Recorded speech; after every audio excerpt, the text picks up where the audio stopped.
শহীদ president Ziaur Rahman, জন্ম ১৯৩৬ সাল, শাহাদাত বরণ ১৯৮১ সাল।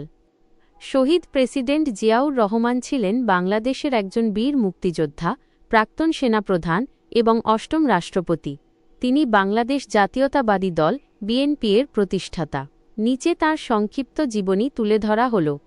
জন্ম ও প্রাথমিক জীবন। জিয়াউর রহমান ১৯৩৬ সালের ১৯ জানুয়ারি বগুড়া জেলার বাগবাড়িতে জন্মগ্রহণ করেন। তার বাবা মনসুর রহমান ছিলেন কলকাতায় কর্মরত একজন সরকারি রসায়নবিদ। ভারত বিভাগের পর ১৯৪৭ সালে তার পরিবার করাচিতে চলে যায়। তিনি করাচির একাডেমি স্কুল থেকে মাধ্যমিক এবং ১৯৫৩ সালে ডি.জে. কলেজ থেকে উচ্চ মাধ্যমিক সম্পন্ন করেন। সামরিক জীবন।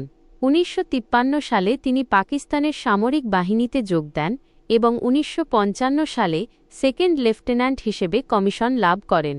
১৯৬৫ সালের পাক-ভারত যুদ্ধে তিনি অসামান্য বীরত্ব প্রদর্শন করেন।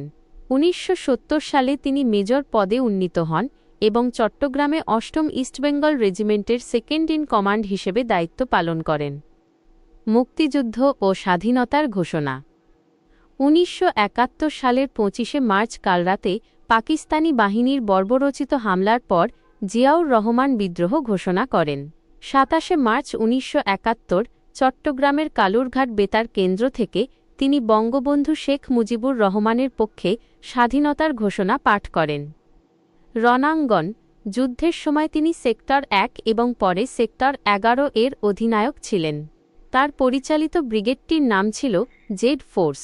মুক্তিযুদ্ধে বীরত্বের জন্য তাকে বীর উত্তম খেতাবে ভূষিত করা হয়। রাষ্ট্রপতিত্ব ও রাজনৈতিক সংস্কার। ১৯৭৫ সালের অস্থির রাজনৈতিক প্রেক্ষাপটে ৭ই নভেম্বর সিপাহী জনতা বিপ্লবের মাধ্যমে তিনি ক্ষমতার কেন্দ্রবিন্দুতে আসেন। দল গঠন।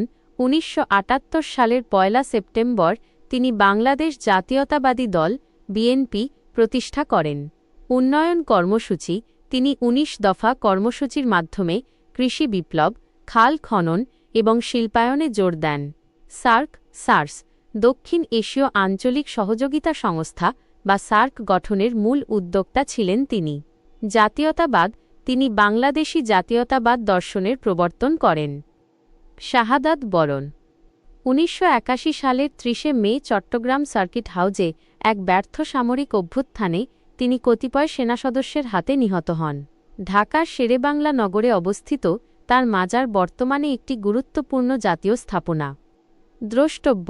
জিয়াউর রহমান আধুনিক বাংলাদেশের অর্থনৈতিক উদারীকরণ এবং বহুদলীয় গণতন্ত্রের পুনঃপ্রতিষ্ঠায় গুরুত্বপূর্ণ